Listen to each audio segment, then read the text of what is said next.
शमी का पौधा ऐसा होता है जो योनियों में, वृक्ष की योनि में अंतिम योनि पर लाकर रुक जाता है। कौन सा? शमी। इसलिए पंचदशमी पंच शनि पूजन की महत्वता होती है। क्यों कहा जाता है कि अगर कोई आपको ज्यादा परेशान कर रहा है, बहुत टेंशन दे रहा है, बहुत ज्यादा अगर वो इतना हताश हो गए कि आपने सोच लिया अब तो मर जाऊं तो अच्छा है, इसका नाम लिख जाऊं, ये सब चीज करने से अच्छा है पांच दशमी। दशमी जानते हो? पांच दशमी, कोई सी भी पांच दशमी आप चुन लीजिए, परंतु वो दशमी अमावस्या के पहले वाली नहीं होना चाहिए, वो पूर्णिमा के पहले वाली दशमी। पांच कोई सी भी दशमी पर शमी के वृक्ष के नीचे जाइए, घी का दीपक लगाइए, शुद्ध जल तांबे के पात्र में लेकर जाकर अर्पित करिए। पहले दीप जलाना, उसके बाद शमी के पौधे में जल डालना और पौधे उस वृक्ष के नीचे बैठकर जल चढ़ाकर वहीं पर एक चावल का दाना समर्पित कर कर बाबा से प्रार्थना करना कि बाबा मुझे बहुत कष्ट है, ये मेरा एक तकलीफ मुझे दे रहा है, बस आप मेरी तकलीफ को दूर करना। शिव की ऐसी कृपा होगी। पांच शमी पूजन, शमी के पत्र की बड़ी पूजन का महत्व है। पांच दशमी पांच शमी पूजन कर ली जाती है तो जो भी आपका द्रोही होता है वो आपसे दूर हो जाता है या आपसे स्नेह कर कर आपके करीब आ जाता है। ये शमी पूजन वृक्ष योनि के अंतिम योनि का पूजन। सारे वृक्षों पर पत्थर पड़ जाते हैं पर शमी के पौधे पर पत्थर किस लिए हम मारेंगे? कौन मारेगा? उसमें तो कांटे लगे रहते हैं, कौन मारेगा उसको? क्या कांटा झड़ाएगा पत्थर मारकर? नहीं। हम तो यहां तक कहेंगे कि शमी की आराधना साधना आपके द्रोहियों को, दुश्मनों को भी दूर कर देती।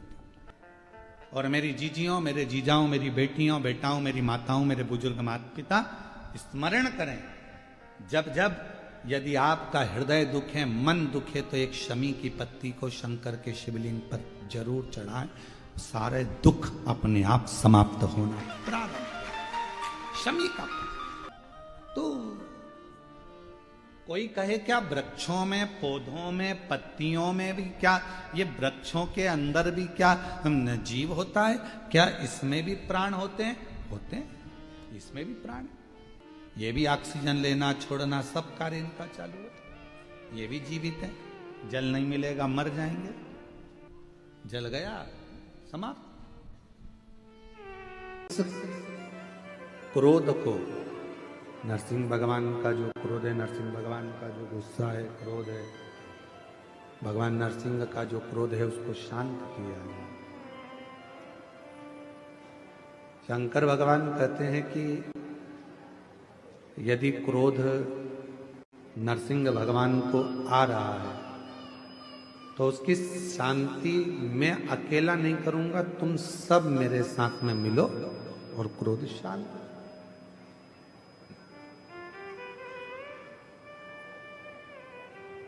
मैं एक शरम्ब पक्षी का रूप रख लेता हूं। शरम्ब पक्षी मतलब मनुष्य जैसा शरीर है, शेर जैसा मुख है और पंख लगे हैं, वो शरम्ब पक्षी। और शरम्ब पक्षी का रूप रखकर मैं नरसिंह भगवान को क्रोध को शांत करूंगा, उनको पंजे में उठाकर अलकनंदा नदी में ले जाकर डालूंगा, जिससे उनका क्रोध शांत हो। शरम्ब पक्षी का रूप रखकर भगवान नरसिंह भगवान के पास में पहुंचे और नरसिंह भगवान के पास पहुंचकर उन्होंने नरसिंह भगवान को अपने पंजे में लिया और अलकनंदा नदी में ले जाकर छोड़ा। कभी बद्रिकाश्रम आप लोग जाएंगे दर्शन करने के लिए, तो जब अलकनंदा नदी के पुल पर चढ़ेंगे तो ताप्त कुंड के ठीक नीचे की ओर एक नरसिंह शिला है। उसका दर्शन मात्र कर लेने से व्यक्ति के जीवन में क्रोध की शांति, क्रोध शरम्भ भगवान शिव जी का जो ये नाम है शरम्भेश्वर महादेव, ये कोई साधारण सा नाम नहीं। भगवान शंकर का ये जो नाम है ये क्रोध को शांत करता है। इसलिए जब जब अगर अपने भीतर अगर कहीं क्रोध उत्पन्न हो रहा है या अपने को लगता है कि अपन बहुत गुस्सा कर रहे हैं, एक बेलपत्र को अपने हाथ में रखकर शंभेश्वर महादेव का नाम लेकर अपने घर में जो शंकर का शिवलिंग है उसको यदि समर्पित कर देते हैं तो हमारा क्रोध उसी क्षण समाप्त हो जाता है, शांत हो जाता है। शंभेश्वर ध्यान देना इस कथा पर। शिव के मंदिर में कभी भी जाओ, तुम्हारा बेटा कोई नीट का एग्जाम दे रहा है, कोई कंपटीशन एग्जाम दे रहा है, तुम्हारी बेटी कोई परीक्षा दे रही है, तुम्हारा बच्चा, बेटा बेटी, पति पत्नी कोई भी कोई एग्जाम में बैठने का प्रयास कर रहा है, पहले तो उससे कहो कि अपनी मेहनत 4 गुना कर, खूब पढ़, परिश्रम 4 गुना कर। और मान लो 5-6 बार दे चुका, 2-4 साल हो गए, 5 साल हो गए, तो फिर उससे कहो शंकर के मंदिर में 7 दुर्वा लेकर जाओ। कितनी दुर्वा? यहां क्या बोलते हैं झारखंड में? दुर्वा कि दूब बोलते हैं? दुर्वा। 7 दुर्वा शिव के मंदिर में लेकर गए। जब जल का पात्र साथ में, 7 दुर्वा को नीचे की ओर रखो हथेली पर, जल का पात्र हाथ में लेकर भगवान देवाधिदेव महादेव को जल समर्पित करो। 7 दुर्वा में से 6 दुर्वा षडानंद कार्तिकेय जी को समर्पित कर दो, 1 दुर्वा भगवान शंकर के शिवलिंग पर चढ़ा दो। अपने हाथ की 3 उंगलियां शिवलिंग का स्पर्श करो और अपनी कामना कहकर, बाबा बहुत एग्जाम दे चुका हूं, बेटा बेटी ने बहुत परीक्षा दी है, हो नहीं रहा बाबा, अब आपके भरोसे है। बाबा को विनय करो, शिव जी पे चढ़ी दुर्वा वापिस लेकर आओ। जिस बच्चा जब एग्जाम के लिए जाए, परीक्षा देने के लिए जाए, उस दिन वो दुर्वा को अपने मस्तक पर प्रणाम कर कर, नमन कर कर, षडानंद कार्तिकेय का स्मरण कर कर फिर एग्जाम के लिए जाए। पढ़ाई अच्छी करना, दिल से करना, मेहनत ज्यादा करना, और एक बार ये प्रयोग कर कर देखना, मेरा षडानंद कार्तिकेय सफलता जरूर प्रदान करे। 6 मुख से षडानंद कार्तिकेय जी का जो वर्णन हमारे शिव महापुराण में किया गया है, स्कंद पुराण में किया गया है, षडानंद कार्तिकेय जी फल शीघ्र प्रदान करते, शीघ्र फल। महापुराण की कथा कहती है, भगवान शंकर का चरित्र कहता है, शिव तत्व कहता है, भगवान देवाधिदेव महादेव का चरित्र कह रहा है, भगवान शंकर की पवित्र कथा कह रही है। एकदम सीधा सीधा रास्ता यदि हमारे जीवन में हमको मिल रहा है तो समझ लेना कि मंजिल पास में नहीं है, मंजिल नजदीक में नहीं है।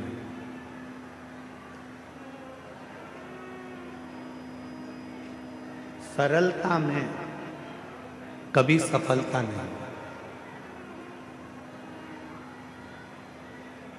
कोई चीज सरलता से मिल गई तो समझ लेना कि इसमें सफलता नहीं। पढ़ाई करने बैठे हो, विद्या अध्ययन करने बैठे हो, पढ़ रहे हो, एक बार सफलता नहीं मिली, फिर दूसरी बार पढ़ाई करी,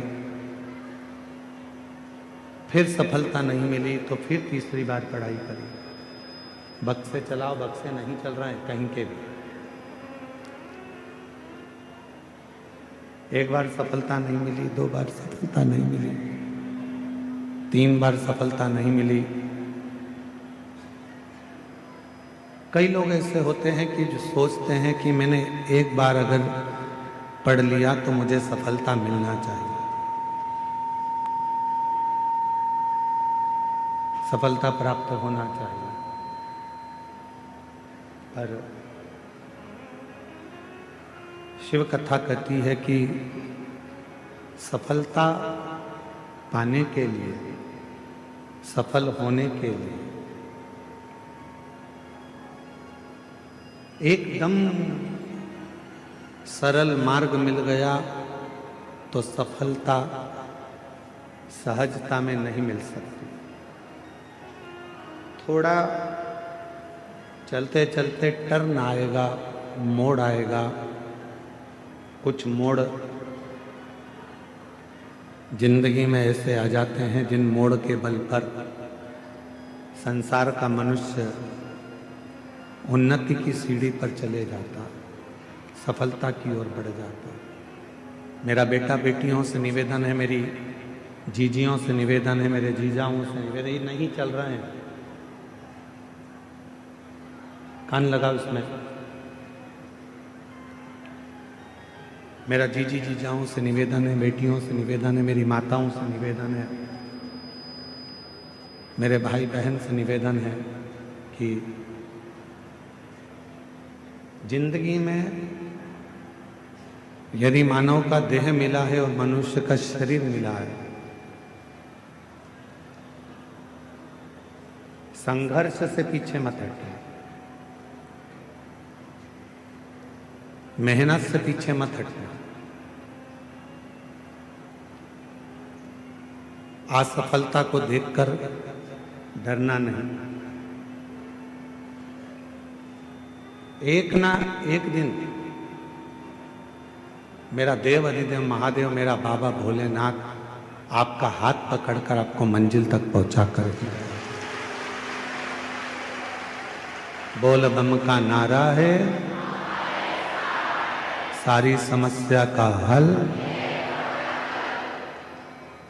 कभी ना कभी यदि आप मेहनत पूरी कर रहे हैं, परिश्रम पूरा कर रहे हैं, आप अथक मेहनत में लगे हुए हैं, परिश्रम में लगे हुए हैं, बहुत मेहनत आप अपनी जिंदगी में कर रहे हैं, तो सफलता जरूर मिलेगी, ये निश्चितता है, सफलता जरूर प्राप्त होगी। एक बार हमने कथा में कहा था, आप लोगों के स्मरण में है कि नहीं है हमको नहीं मालूम, पर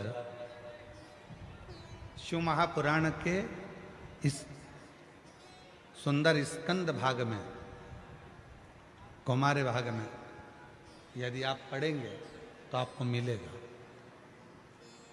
शिव जी पे चढ़े हुए जल का आचमन जो व्यक्ति रोज करता है, उसकी वाणी सत्य होना प्रारंभ हो जाता है।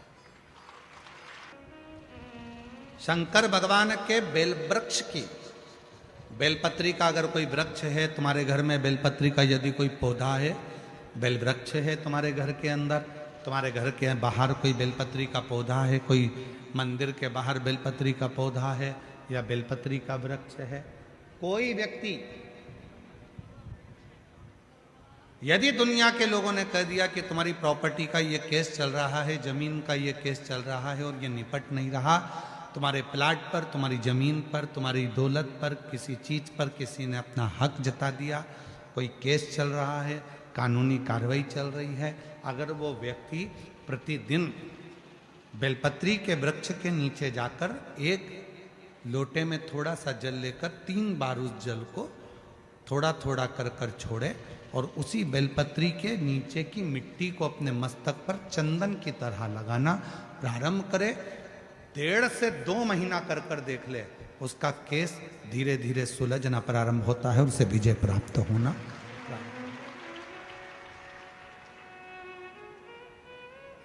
बेलपत्री के वृक्ष की साधना करा करो, कभी कभी करा करो तुम। माताओं से मेरा निवेदन और मेरी जीजियों से, जीजाओं से, मेरी बेटियों से, बेटाओं से, मेरे बुजुर्ग माँ बाप से निवेदन करूं, बेलपत्र के वृक्ष की साधना फल जरूर देती है, उसका प्रमाण है। देखो पत्र आए। मेरा नाम सोनू गणेश बारी है, मैं बाला सावंगी बाला सावंगी तहसील भोकर दन जिला जालना का रहने वाला हूँ। कहीं बैठे हों तो हाथ हिला सकते हैं, और अगर हम पढ़ने में कुछ गलती करी हो तो आप लोग भी एलईडी पर या टीवी पर पढ़ सकते हैं।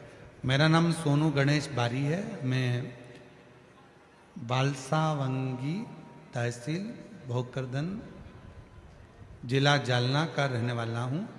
बाबा भोले बाबा का मैं क्या गुणगान करूं।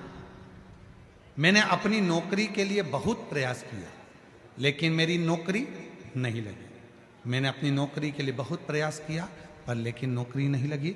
तब मेरी माताजी ने मेरी नौकरी के लिए पशुपतिनाथ का व्रत 2 बार किया और मुझसे कहा कि तू बेलपत्री के वृक्ष के नीचे जाया कर, वहां के जल चढ़ाकर मिट्टी को मस्तक से लगाया कर, तुझे विजय प्राप्त होगी। मैंने भी वही कर्म चालू करा और बाबा की कृपा से आज मेरी नौकरी मिलिट्री में लग गई है। मैं सरकारी पद पर नियुक्त हो गया हूं। बाबा को प्रणाम करने के लिए आया। एक पत्र और देखिए। सीताबाई उत्तम गायकवाड़, मैं बिप्री बूटा पाचोरा जिला जलगांव की रहने वाली हूँ। कहीं बैठी हो तो हाथ हिला सकती हैं और बेलपत्र लेने के लिए आ सकते। जिनके पत्र पढ़े जा रहे हैं वो आ सकते हैं। सीताबाई उत्तम गायकवाड़ में बिप्री बूटा पाचोरा जिला जलगांव की। मेरा बेटा 2 साल से पुलिस की नौकरी के लिए अप्लाई कर रहा था, पर नहीं हुआ, फेल हो जाता था, परेशान हो गया। तब मैंने अपने बेटे से कहा कि वो सियोर वाला बाबा कहता है, प्रदीप मिश्रा जी शिव पुराण सुनाते हैं और सभी परेशानियों का हल 1 लोटा जल बताते हैं। तू कर, 1 लोटा जल लेकर जा, थोड़ा जल शिव जी को चढ़ाकर उसमें से थोड़ा जल बेलपत्र को चढ़ा। मेरे बेटे ने वही करना प्रारंभ करा। श्री शिवाय नमस्तुभ्यम का जप चालू किया और 1 लोटा जल चढ़ाकर मैं अपने बेटे को भी दे देती थी जलाचमन करने को, और मेरा बेटा भी जल चढ़ाता था। आज बाबा की कृपा ऐसी हो गई, मेरे बेटे की सरकारी नौकरी 8/2/2025 को मुंबई पुलिस में मेरे बेटे का सिलेक्शन हो गया। मैं बाबा को यहाँ प्रणाम करने के लिए आई हूँ। अगला पत्र है सो पुष्पा कैलाश नेरकर, नासिक नसीराबाद तालुका जिला जलगांव से आई हैं। मेरा मोबाइल नंबर ये है। बाबा 2013 से रोज मंदिर जाती हूँ, बाबा को प्रणाम करती हूँ, पर कथा के बारे में इतना नहीं जानती थी। आज बाबा की कृपा से शिव जी को पहचानने लगी, बाबा को अपना बाप मानने लगी। मेरा बेटा मेघराज नेरकर स्टेनोग्राफर के पद पर है। बाबा कई बार तैयारी करता था सरकारी नौकरी के लिए। 2014 से मेरा बेटा सरकारी नौकरी की परीक्षा दे रहा है, पर नहीं हुआ। तब मेरे बेटे ने हार मान ली। मैंने 2022 में पहली बार आपकी कथा सुनी और अपने बेटे से कहा कि वो सियोर वाला बाबा कहता है कि मेहनत को 4 गुना करो, परिश्रम बढ़ाओ, रात दिन एक कर दो। मेरा बेटा सुबह 4 बजे उठता, शिव जी के मंदिर जाता, जल चढ़ाता, पार्थिव शिवलिंग का पूजन करता और खूब पढ़ाई करता।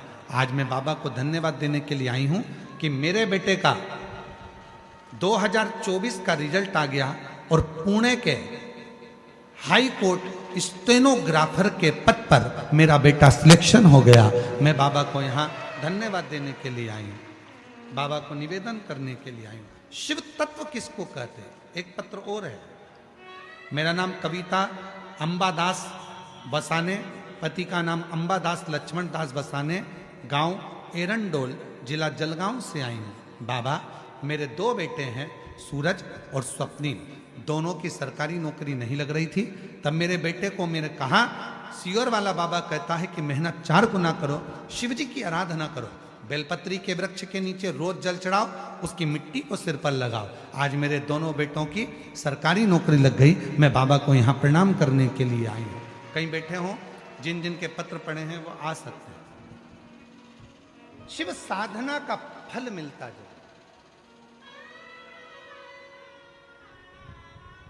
हम कई बार कहे हैं मेरी जीजियों से, मेरे जीजाओं से, बेटियों से, बेटाओं से, मेरे बुजुर्ग माँ बाप से, कुछ मत करो तो बेलपत्री के वृक्ष के नीचे भी आप लोटा भर के जल लेकर जा रहे हो तो 3 बार थोड़ा थोड़ा सा जल शिव जी को चढ़ाओ और चढ़ाया हुआ जल जब गिर जाए तब थोड़ी सी मिट्टी को सिर पर लगाओ, बाबा से अपने मन की भाव कहो, श्री शिवाय नमस्तुभ्यं, श्री शिवाय नमस्तुभ्यं, श्री शिवाय नमस्तुभ्यं, श्री शिवाय नमस्तुभ्यं। बाबा को अपने मन का भाव कहो। दुनिया में किसी की सामर्थ्यता नहीं है कि तुमको नीचे दबा दे। जिसके मस्तक पर बेलपत्री की लकड़ी का चंदन शिव को लेपित कर कर यदि मस्तक पर लगता है, कोई बेलपत्री का वृक्ष यदि सूख जाता है, उसकी जो लकड़ी होती है उसका चंदन भी हम शिव को लगाकर अपने मस्तक पर लगाते हैं, या बेलपत्री के वृक्ष के नीचे की मिट्टी को भी यदि हम त्रिपुंड बनाकर सिर पर चढ़ाते हैं, तो दुनिया में किसी की सामर्थ्यता नहीं है कि तुमको हरा दे, तुमको विजय प्राप्त होती है, विजय मिलता है।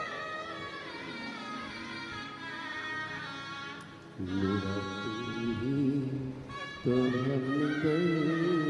हम जिसे हर दर्द कहता हूं। किसी की सामर्थ्यता नहीं हो सकती।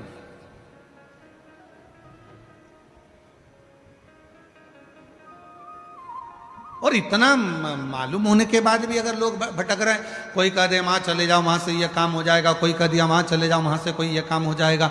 आडंबर में मत फंसो, ढोंग प्रपंच में मत फंसो। दुनिया में किसी की हिम्मत नहीं है, किसी की सामर्थ्यता नहीं है कि तुम्हारे दुख को काट दे। तुम्हारा दुख तुम खुद काटोगे, कोई नहीं काट सकता। अपनी मेहनत अपने को करना है, अपना परिश्रम अपने को करना है, अपना दुख अपने को काटना है। हमने पहले भी कथा में कहा, अपने को खांसी आई अपने को खांसना है, अपने को छींक आई अपने को छींकना है। किसी की सामर्थ्यता नहीं है कि कोई दुख काट दे, खुद काटोगे। और खुद दुख कैसे काटोगे? एक लोटा जल, बोल बम का नारा है, श्री शिवाय हार। बस अपना भाव, अपना विश्वास, अपनी दृढ़ता को बढ़ाओगे, धीरे धीरे दुख कटता जाए, कटे। वाणी सिद्ध हो जाती है। जिसने प्रतिदिन भगवान शंकर पे चढ़े हुए जल का आचमन करा है, उसकी जिह्वा सिद्ध हो जाती। जिसने रोज शिव पे चढ़ी हुई बेलपत्री का एक छोटे से छोटा अंश भी प्रतिदिन अपनी जिह्वा पर लिया है, खाया है, उसकी जिह्वा सिद्ध हो जाती। जिह्वा सिद्ध। क्यों गुरुजी, इसका कोई प्रमाण मिलता है क्या कि जिसने बेलपत्री खाई हो और उसकी जिह्वा सिद्ध हो गई? जिसने शिव जी का जल पिया हो और उसकी जिह्वा सिद्ध हो गई हो? उसकी कथा चल रही है, चंद्रशेखर महादेव की कथा चल रही है।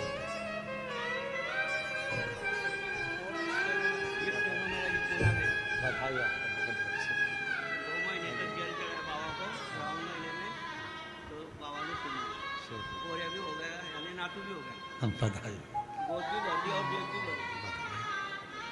बाबा जी कह रहे हैं, मेरे बेटे का जॉब सरकारी नहीं लग रहा था, पुणे की कोर्ट में स्टेनोग्राफर के पद पर नियुक्त हो गया। बाबा ने जेब भी भर दी और मेरी बहू की गोद खाली थी, वो गोद भी भर दी। बाबा ने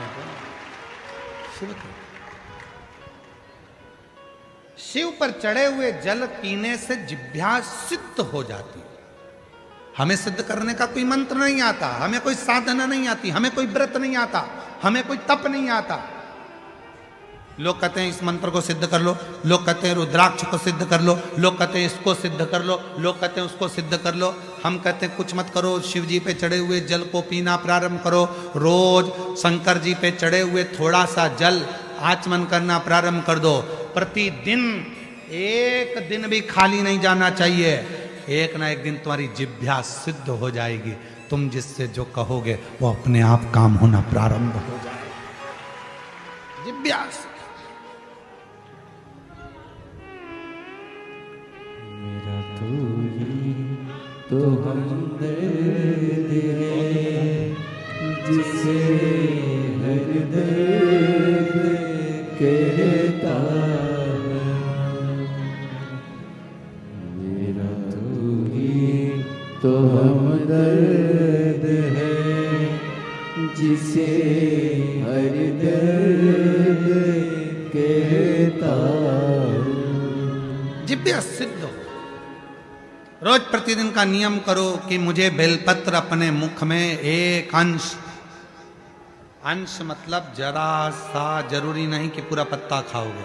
हम तो कहते हैं कि बिल्कुल एक छोटी सी बिंदी होती है ना, उस बिंदी के बराबर भी जरा सी बेलपत्र भी अगर शंकर की चढ़ी हुई तुम्हारे मुख में जा रही है, समझ लेना तुम्हारी जिह्वा एक दिन इतनी सिद्ध हो जाएगी कि तुम किसी को कुछ कहोगे और वो बात पक्की हो जाएगी, उसकी सिद्धता।